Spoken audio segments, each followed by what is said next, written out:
Comment je fais pour la faire rire? Ta fille? Oui. Ah, je suis pas très doué pour ça. Vas-y, dis-moi. En tout cas, je m'habille pas comme toi, j'ai pas envie d'être le con. Quand je suis arrivé du coup au collège, donc quand j'avais 12, 13, 14 ans, j'ai commencé à avoir de l'harcèlement. Lui, c'est Arthur. Vous l'avez sûrement déjà vu dans des passages à la radio ou bien même à la télévision. À l'époque, il y avait pas mal de vidéos où Arthur clashait des acteurs, des chanteurs ou même des youtubeurs. Ouais, sauf que moi je suis pas puceau. Allez, au revoir. On peut dire que niveau chiffres, ce sont des vidéos qui ont plutôt bien fonctionné. En tout cas sur YouTube, on va dire que ça a plutôt buzzé. Sa première apparition a eu lieu en 2015 lorsqu'il avait 10 ans. Aujourd'hui, en 2024, on est donc 9 ans après. Et je me suis posé la question, qu'est devenu Arthur? Parce qu'on va pas se mentir, grandir en étant autant mis en avant, c'est pas quelque chose de simple. Surtout quand tu te prends des dizaines de milliers de commentaires du style... On va retrouver Arthur et on va savoir ce qu'il est devenu. On va aussi lui poser plein de questions comme comment est-il arrivé à passer à la radio et surtout savoir quel impact a eu cette expérience sur sa vie. Vous êtes sur la chaîne Le Tribunal, abonnez-vous pour ne rien rater. Au tribunal. Woman me regarde, elle me dit doucement. Oui, fais doucement. Dans la première partie de la vidéo, du coup, je t'ai présenté. Du coup, merci beaucoup d'avoir accepté de participer. Merci à toi de m'avoir invité. Avec plaisir. Et j'aimerais bien que les gens puissent te connaître un peu plus. Du coup, j'ai des petites questions à te poser. Je t'écoute. T'as quel âge? Je vais avoir 20 ans en novembre. Team été ou hiver? En vrai, je dirais été quand même. Été. Ouais, été. Ok, je suis d'accord. Team chien ou chat? Ah, chien. Tous les jours. À tous les jours. Si tu devais voyager dans une destination de rêve, ça serait laquelle? Ça serait Tokyo. Tokyo. Ok, ouais. Le Japon, t'aimes bien? Le Japon, je compte aller chercher mon prochain chien là-bas. J'aimerais aller prendre un Shiba, donc dès que je peux y aller, j'irai. Les Shiba, c'est le chien de Squeezie? C'est ça, ouais. Est-ce que tu fais du sport? Alors, j'ai arrêté l'escrime, ça faisait très longtemps que j'en faisais, mais je compte reprendre l'année prochaine si je peux. Ok, t'as fait des championnats d'escrime? Championnat de France, où j'ai pas été gardé pour la phase finale, où ils ont fini 3ème, donc j'ai un peu le seum quand même.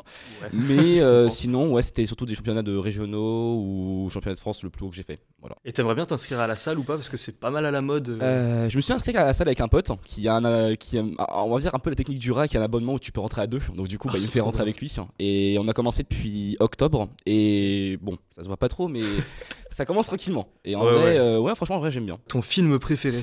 Star Wars. Le Star 3. Wars. Le 3. Le 3. Revanche des Sith. Oui. Ok. Mais si j'ai pas de bêtises, je vais pas dire une bêtise parce que Star Wars, j'ai grandi avec ça. Donc normalement, oui, c'est le 3, normalement. Et ouais, ça, c'est mon film préféré de Overtime. C'est validé. Et ton dessin animé préféré? Dessin animé préféré ouais, il y en a plusieurs, mais je vais dire Pokémon quand même. Pokémon. Ok. Quand même Pokémon. Sinon, si on part dans les plus récents, je dirais Garfield. Garfield. Ouais. Le dessin animé en 3D? Ouais, dessin animé, ouais. Celui qu'il y avait quand on était plus petit. J'ai eu un débat la semaine dernière dessus. Ouais. Et je parlais avec des gens qui préfèrent le dessin animé au film. Tu préfères le dessin animé, Garfield ou les films? Le dessin animé tous les jours. En vrai, d'accord. Ok, chacun ses goûts, je peux comprendre. Ah, moi, le dessin animé à l'époque, quand tu te réveillais avec le générique et tout, t'avais 10 ans, tu mangeais ton petit chocolat chaud, tu voyais Garfield à la télé. Ça, souvenir d'enfance, on peut pas juger. Mais moi, mon souvenir d'enfance, c'était plus les films. Je sais que je jugeais un peu le dessin animé. Je sais pas pourquoi. C'est pas très grave non plus, mais maintenant que t'es plus grand, que t'as 19 ans, t'avais clashé pas mal de stars célèbres. Est-ce que tu veux les prendre en 1v1 dans un ring? Je t'avoue, si je peux avoir Squeezie devant moi là tout de suite, je le prends en 1v1 tout de suite. En 1v1, Squeezie? En 1v1 tout de suite. Vas-y, Squeezie, si tu regardes cette vidéo, à l'époque, Arthur, il t'avait clashé, et maintenant, il est prêt pour faire le 1v1 en physique. Je t'attends, s'il te plaît. Je t'attends, s'il te plaît. Je l'ai pas revu. Viens me foutre des claques. Donc tout ça, c'était il y a bien longtemps. Et moi, j'avais une question, et je pense que beaucoup de gens se posent la question. Comment tu t'étais retrouvé à passer à la radio? En gros, le mercredi, si je dis pas de bêtises, tu pouvais en gros t'inscrire et visiter les studios d'Énergie pour voir comment ça se passait en dehors des émissions. Donc comment gérer une soundboard, comment envoyer les pubs, les musiques et tout. Ok. Et ma sœur était une grande fan de Guillaume. Genre grande fan, c'est comme les fans de Justin Bieber en mode oh je vais trop l'épouser et tout. Oui.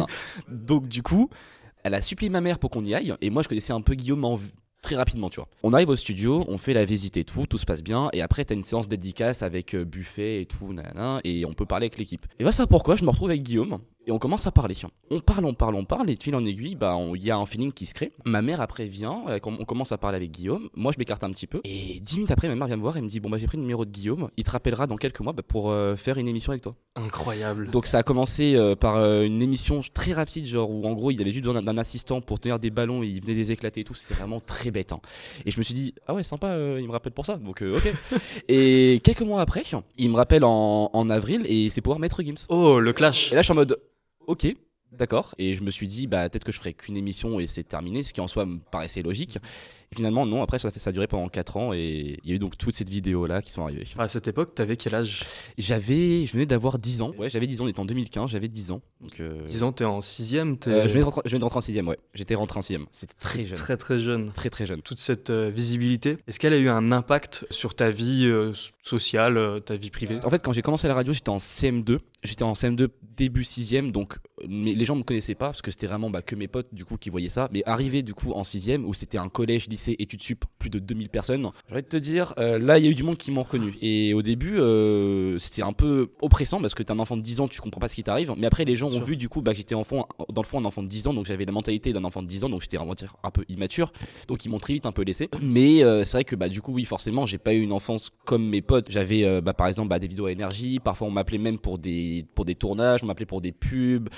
Donc ouais, c'était un peu différent, mais j'ai kiffé. T'étais jeune et t'avais vraiment un planning presque professionnel. Genre, même pour une anecdote, dis-toi, une fois j'étais en cours, je crois que j'étais en 5ème et je suis en classe en cours de français ou un truc comme ça, et il y a vraiment ma CPE qui ouvre la porte et qui me dit bon il y a Guillaume qui t'attend et tout pour une émission, et je devais aller voir Kenji parce que Kenji venait faire une émission. Lui vu qu'il pouvait pas le faire le soir, on le faisait la journée. Donc j'ai dû rater les cours pour aller à Énergie pour une émission. C'est incroyable. Et ça se passait comment? C'était quel rythme par semaine?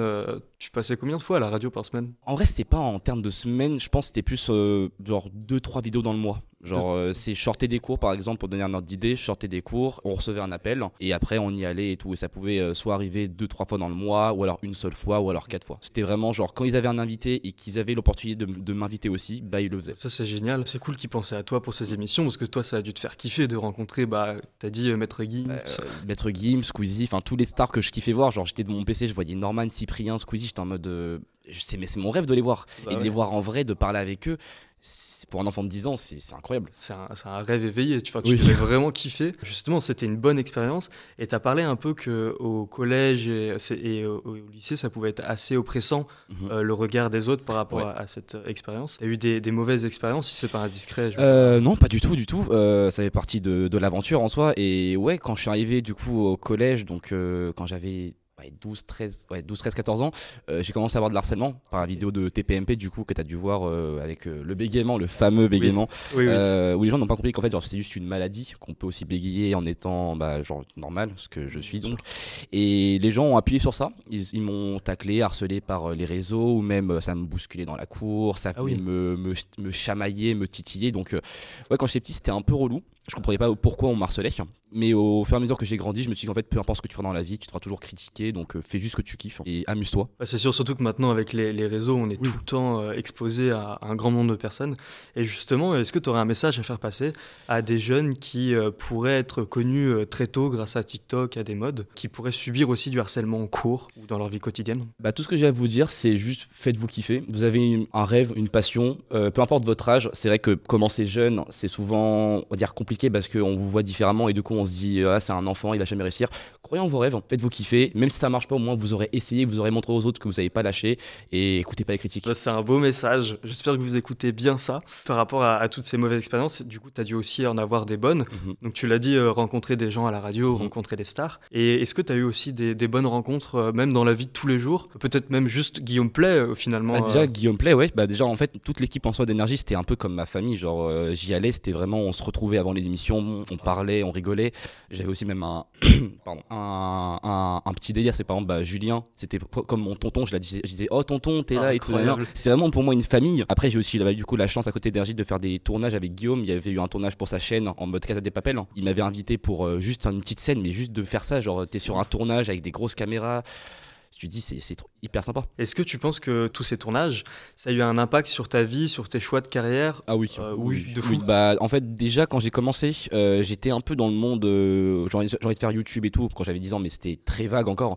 Et en grandissant, je me suis dit en fait ce qui me fait vraiment kiffer c'est vraiment l'audiovisuel. Donc du coup maintenant actuellement je suis en études dans tout ce qui est l'audiovisuel, dans tout ce qui est caméra, image, pour soit travailler dans la télé, soit dans la web TV ou en tant que photographe. Donc ouais, ça m'a beaucoup aidé, même aussi en termes de contact, forcément forcément, on va pas se le cacher, genre faire de la radio, bah ça m'a amené beaucoup de contacts, donc bah maintenant je sais où me diriger et c'est un rêve qui se réalise. Et justement, là, dans le cadre de tes études, est-ce que tu as des stages à faire?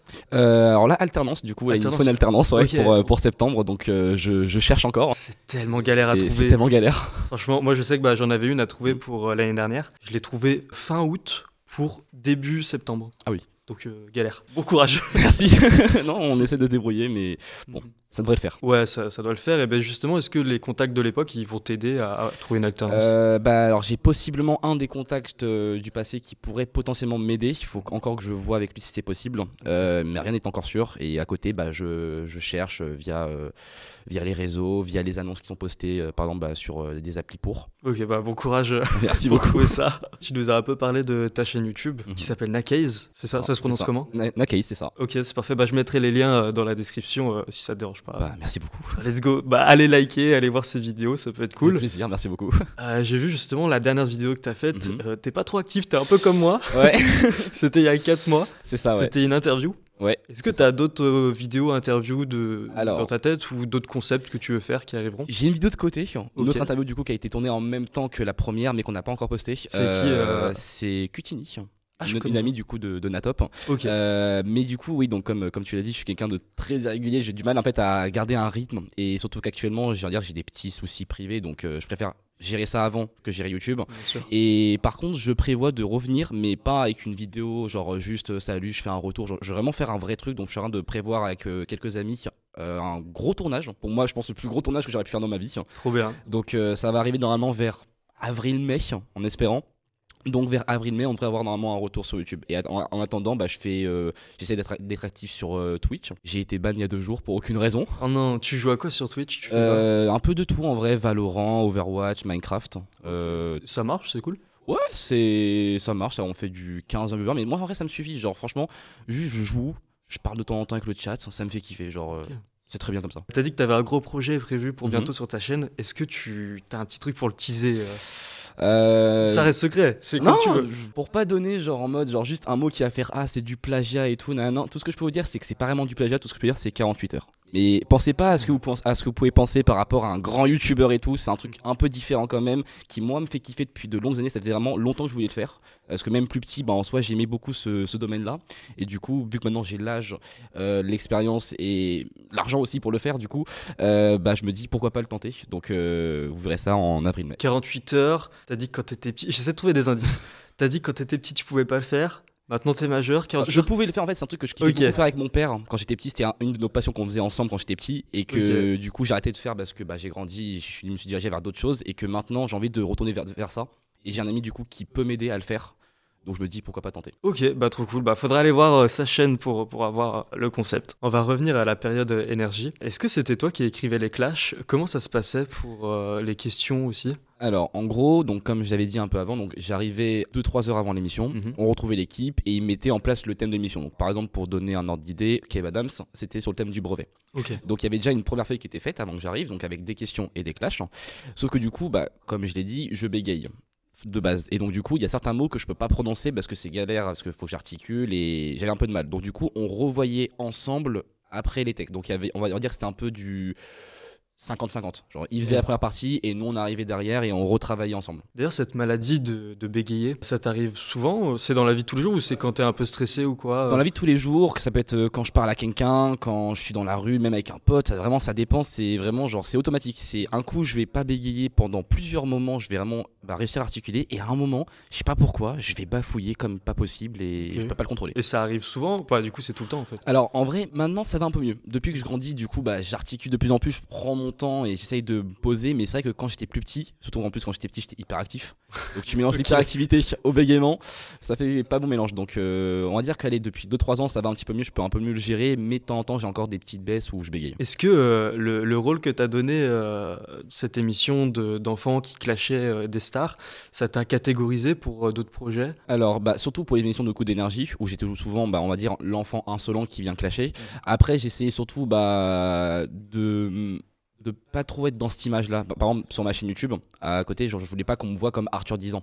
Ouais. Mais par exemple, sur le tournage de Guillaume, où c'était encore le rôle d'un enfant insolent. Donc quand c'était au niveau d'énergie, c'était toujours l'enfant insolent, car c'était vraiment le rôle, le but. Mais par contre, en dehors d'énergie, c'était plus en mode genre montrer vraiment qui je suis. Parce que oui, à l'époque, c'était aussi un de tes objectifs, de faire des vidéos, peut-être Oui. d'être youtubeur. C'est ça. Est-ce qu'il y a eu un moment où vraiment il y a eu un gros engouement? Parce que moi, je me souviens en regardant des extraits qui sont sur la chaîne de Guillaume, Mhm. un peu de la pub à ta chaîne. Ouais. Donc ça veut dire qu'il y avait de la pub aussi à C'est la ça. radio pour ta chaîne. C'est ça. Est-ce qu'il y a eu un gros engouement sur ta Alors, chaîne il y a eu un moment, ouais, quand j'ai eu ma première chaîne où je suis monté jusqu'à 50 000 abonnés, un truc comme ça, Propre. et j'étais en mode pour 10 ans, 50 000 abonnés, c'est incroyable, donc C'est fou. c'est génial. Et je me suis allié à un mec, un youtubeur qui existe toujours actuellement, mais je ne dirai pas son nom pour éviter tout drama, Ok. mais je connais la personne. Ok. Et on va dire qu'il m'a fait un petit coup à l'envers. Il a un peu profité du fait que j'étais jeune et influençable pour lui du coup se faire de l'argent, des abonnés et une notoriété sur mon dos. Du coup après la chaîne a été supprimée, là, il a vendu la chaîne, elle a été revendue et maintenant elle est bloquée de YouTube. Et du coup j'ai tout perdu parce que j'ai fait confiance à un mec. Donc les enfants, ne faites pas confiance aux gens qui sont majeurs parce que vous pouvez vous faire avoir comme moi je me suis fait avoir à l'époque. Et ça, comment, sans dire le nom, le mec il est toujours connu maintenant, il fait des vidéos. Toujours connu, ouais, il est toujours sur YouTube, il fait toujours des vidéos et tout, et il fait son petit chemin de vie, mais Ah ouais, c'est fou. Dis-toi que en vrai, si ça se trouve, à l'époque, t'avais genre 50 000 abonnés, Mhm. t'aurais été actif et tout. Bah ouais, tu c'est ça. serais le Michou Bah oui, de c'est ce que nos je jours. me dis, c'est qu'en soi, genre, si j'avais pas fait cette connerie-là, ma chaîne actuellement, je l'aurais encore à 19 ans. Je me dis peut-être que je serais à, je sais pas, 500 000 ou peut-être je serais resté à 50 000, mais je sais Bah, ça se trouve, t'aurais charbonné et tout, et là, tu serais au million et pas. tout. Donc j'ai un peu la haine quand même d'un côté. Surtout qu'en plus, genre, c'était au début d'énergie, genre j'avais encore 4 ans d'énergie après, donc j'aurais été et à la fois sur YouTube et à la fois sur énergie à côté. Je veux pas non plus poser des questions trop indiscrètes et voilà, je veux pas demander de chiffres. Mais moi, je me posais une question, parce que comme t'étais petit, t'avais entre 10 et peut-être 13 ans, 10-14 ans, ouais, à peu près. 10-14 ans. Est-ce qu'il y avait une rémunération avec tous ces passages à la radio et comment ça se passe? Alors, pas à la radio du coup, parce qu'il n'y avait pas de contrat, c'était vraiment purement bénévolat et c'était vraiment juste le kiff. Je voulais vraiment juste y aller pour faire du kiff, pour mon kiff. Et donc, en vrai, même à 10 ans, à ce moment-là, je m'en foutais un peu. Mais par contre, il y a eu de l'argent après sur YouTube parce que c'était, on va dire, 2015, c'était l'époque de Minecraft avec les serveurs factions qui ouvraient. Donc, tous les serveurs factions voulaient que j'aille faire une vidéo sur leur serveur. Et aussi, avec les lives et les vues sur YouTube, j'ai eu un peu d'argent. Ok. Si je peux te donner une fourchette, parce que même moi je m'en souviens pas en soi, mais je dirais entre 2 et 5K, un truc comme ça. Ce qui Ok. franchement est très propre. Bah oui, surtout pour 10 que ans. oui, ouais, c'est ça, quand Donc, t'es jeune, voilà. tu prends ça te Mais met ouais, bien. je dirais entre à peu près 2 et 5K et en 4 ans. Ok, bah c'est top. Et ça allait directement entre guillemets, dans ta poche, mais tu pouvais pas gérer, ou du coup c'était tes parents qui géraient ça? Non, c'est là où j'ai eu encore un peu le seum, c'est que c'était relié au compte PayPal. Sauf que Ah. le PayPal, je ne le gérais pas. Ok, c'est qui le gère? Bah, du coup, c'était la fameuse personne. Non. Et il est parti avec? Il est tout parti avec. Non. Ah, de A à Z, je me suis fait avoir. En vrai, c'est triste. T'avais eu le temps d'en profiter un peu d'utiliser? Non, peut-être si à la limite, genre j'ai peut-être dû acheter, je pense 2-3 trucs avec, genre j'ai peut-être dû acheter mais quand j'étais petit, mais je m'en souviens plus. Mais en tout cas, la grosse partie de l'argent que la chaîne a généré, je l'ai pas gardé. T'en penses quoi maintenant là? Tu veux le prendre en avant le ring, ce fameux youtubeur? Ah bah franchement oui, je regrette et je comprends toujours pas pourquoi tu as fait ça, pourquoi tu as profité d'un enfant de 10 ans, je trouve ça un peu dégueulasse, mais bon, C'est si vrai. c'est ton choix de vie, bah écoute, grandis avec ça et sois heureux avec ça, j'ai envie de te dire, c'est pas mon problème. C'est ça, les problèmes, il les emportera ailleurs. Mais bah, en tout cas, c'est fou. Et du coup, comme on a dit, t'as fait ça de 10 à 14 ans. C'est ça. Et comment ça s'est arrêté, tous ces passages à la radio? Tout simplement parce que en fait, le contrat de Guillaume s'est arrêté à Énergie. Il avait un contrat comme un joueur de foot dans un club. Et j'étais arrivé vraiment pour les 4 dernières années du contrat. Et du coup, Ok. il a fini la radio. Donc du coup, qui dit fin de radio dit que je dois aussi arrêter. Oui, c'est sûr. Mais j'y pensais déjà aussi un petit peu avant. J'avais refusé une émission avec Maître Game parce que je voulais pas, parce que j'étais vraiment en mode. Je commence un peu à en avoir marre. C'est ce qui Oui. est vraiment con. Bah, ça peut tu vraiment prenais être beaucoup de bête. critiques Hein. et tout, donc en plus. C'était pas par rapport aux critiques, c'est vraiment genre juste en fait je commençais à me lasser. Genre Ah oui. au bout de 4 ans, je sais pas, je voulais un peu genre changer. Parce que t'arrives à 14 ans, tu commences un peu à grandir. Ouais. Et de faire tout le temps la même chose, genre j'étais en mode bon. Si Ok. c'était peut-être une autre rubrique ou C'est ça. une autre chronique. Même en vrai un autre style de vidéo, genre tourner ça moins en mode enfant insolent, mais plus où j'ai un peu plus ma place dans l'émission et genre je peux Ok. plus parler, tu vois. Donc voilà. Mais en vrai, franchement, 4 ans c'était suffisant, je pense. Ouais, non, bah c'est sûr que ça fait une expérience de fou. Oui. Et depuis, t'es toujours en contact avec Guillaume Play ou pas du tout? On se follow sur les réseaux, sur Instagram. On se parle pas non plus tous les jours, mais par exemple Bien pour sûr. se dire bonne année, bon anniversaire, je réagis à une story, il répond de temps en temps, voilà. Mais on n'est pas en mode genre pote, mais on se parle de temps en temps. Ok, c'est cool. Bah, du coup, il y a une bonne entente par rapport à toute cette histoire. Même avec la prod, du coup, t'as Oui, une avec bonne la prod entente aussi, avec, on se follow toujours avec Julien, avec JM, avec Jordan, les principaux, on se parle de temps en temps et tout. C'est même grâce à Jordan qui est un des anciens chroniqueurs de Guillaume, chez qui du coup j'ai pu faire la vidéo avec Michou parce que maintenant il travaille chez Michou. T'as fait une vidéo avec Michou? Ouais. T'as fait quoi pour Michou? En fait, il a fait une vidéo, essayer de ne pas réagir au malaise. Ok. Et du coup, il y a ma vidéo qui est de TPMP qui est ressortie. Ah, Et les du coup- enfoirés! Et du coup, vu que Jordan travaille chez Michou, il s'est dit, en vrai, viens, on ramène Arthur à la vidéo. Et du coup, genre, Michou, en fait, regardait la vidéo. Et au moment où il me clashait, je rentre dans le studio en mode, ah ouais, tu parles de moi et tout, nanana. incroyable. Vas-y, viens, on s'explique et tout. Voilà, Putain, en trop bien. mode happening. Ok, et il a C'était- kiffé du coup. Ouais, c'était Michou. grave cool, franchement. C'était un bon tournage. C'était hyper sympa, ouais. C'était il y a combien de temps? C'était en octobre, si je dis pas de bêtises. Ah, c'est Ouais, octobre, récemment, ouais. en fait. Ah, c'est très récemment, ouais. Très récemment. Et t'as pris un peu contact avec lui pour des projets? Non, pas spécialement. Mais du coup avec Jordan, c'est lui du coup avec qui je parle pour les stages et tout. Avec qui avant j'ai parlé pour les stages et j'ai pas eu de suite, mais on verra bien s'il y a une suite. Si jamais. En tout cas, Ouais. je l'espère. J'espère pour toi aussi, ce serait top. Non, je voulais dire, est-ce que justement avec les tournages que t'as fait là récemment avec Michou, et ce que tu faisais il y a bien longtemps, est-ce que t'as vu une évolution? Déjà, je suis plus libre parce que forcément, j'ai plus un texte à dire dès le début. Genre, c'est moi qui décide ce que en soi je veux dire. Ouais, t'es toi-même. Et même, oui, forcément, déjà, on passe de la radio où on va dire encore à ce niveau-là, YouTube était pas encore vraiment développé. Enfin, ça a été déjà avec Squeezie et tout, mais c'était pas comme actuellement. Maintenant, c'est vraiment genre plus développé. Oui. Donc, ouais, je dirais que c'était différent. Puis même, le monde de la radio et de YouTube, c'est deux mondes totalement différents. En vrai, à l'époque, il filmait quand même déjà les studios et tout. Donc Oui, oui. finalement, qu'est-ce qui est si différent que ça? En fait, les caméras, on les voyait pas déjà. Les caméras, elles étaient vraiment cachées derrière en gros des vitres. Donc on était vraiment dans le studio à parler et tout. Différence vraiment avec Michou, c'est carrément les caméras sont devant toi ou comme là, les caméras sont devant toi. Donc ça fait un truc différent. Mais ça reste totalement sympa. Je trouve même c'est mieux comme ça. Ah ouais, tu préfères? Ouais, franchement, je trouve d'avoir justement un truc comme ça, genre un plateau avec les caméras devant toi. Il y a un plus par rapport à la radio. Ouais, il y a un côté où ça fait un peu pas m'as-tu vu, mais tu vois, t'as le matos devant toi. Ouais. Tu te dis, ok, là c'est un tournage. C'est ça, voilà, c'est ça. Surtout là avec les lumières, toute Ouais, l'install et franchement, tout, c'est top. J'aime beaucoup. Ça, j'ai ramené chez moi ça. Du coup, maintenant, avec tout le recul, comment tu vois cette période de ta vie, si tu pouvais résumer en une ou deux phrases? Je dirais que ça m'a fait déjà apprendre le monde de YouTube et de la télé en soi. Et c'est une expérience que je souhaite à tout le monde. Si vraiment vous pouvez, faites-le. C'est incroyable et je regrette en aucun cas, mais je dis bien en aucun cas, tout ce que j'ai fait. Que ce soit TPMP, la radio, les vidéos sur YouTube, ça fait partie de moi, j'ai grandi avec ça et je grandirai avec ça pour toujours. Ouais, c'est ça, au final, ça fait partie de ton histoire. C'est ça. Et même, c'est très ancré parce que ça décide, ça a défini un peu ce que tu veux faire dans le futur. C'est ça. Donc c'est ouf, ça veut dire que c'était vraiment, vraiment important. Je pense qu'on va pouvoir conclure cette vidéo. En tout cas, merci beaucoup d'être venu. Merci à toi, ouais. Est-ce que tu as un mot de la fin que tu as envie de dire, un petit truc? Croyez en vous, faites-vous kiffer, peu importe ce que vous faites, que ce soit dans la télé, dans la restauration, dans l'animalerie, tout ce que vous voulez, faites-vous kiffer. Et voilà, simplement. Merci beaucoup en tout cas à vous d'avoir regardé cette vidéo, j'espère qu'elle vous aura plu. On se retrouve bientôt sur ma chaîne pour une nouvelle vidéo. Je vous mets les liens de la chaîne d'Arthur aussi dans la description. Bye tout le monde. Salut. Elle a l'odeur, elle sent le bois d'argent. Et moi j'ai pas d'argent. Qu'est-ce que clignote quand t'es sur le nez? De son disque dur et saturé. La fumée, l'alien est à mes côtés. J'ai le robot type pour impressionner. Roi LLB, il fait couronner. Supervision sur les félélés. Supervision sur les cheveux bouclés. En Thaïlande, je l'ai localisé.